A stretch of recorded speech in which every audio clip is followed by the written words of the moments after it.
ayan, ganyan po, tinte ang aming barangay.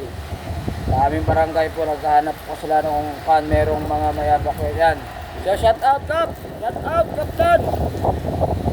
Yan ang ating kapitan, matinding kapitan, shout out! Yan, yan ating matinding kapitan. Napakatibay, kahit rain or shine, may bagyo. Yan ang kapitan natin, mga bossing.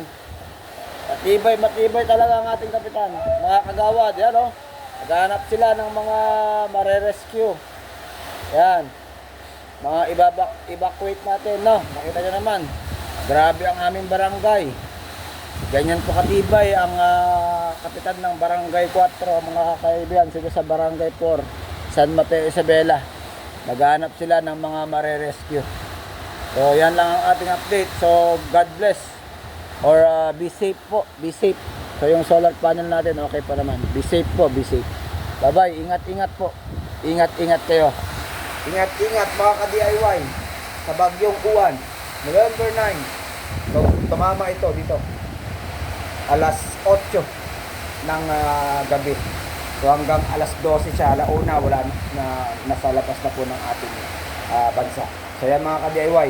Ito muna. Ganito muna ang video natin. Kasi, binabantayan natin kasi alam nyo naman, kanya-kanya po tayong may mga properties, mga bahay, kailangan natin maging secure. So yan, God bless.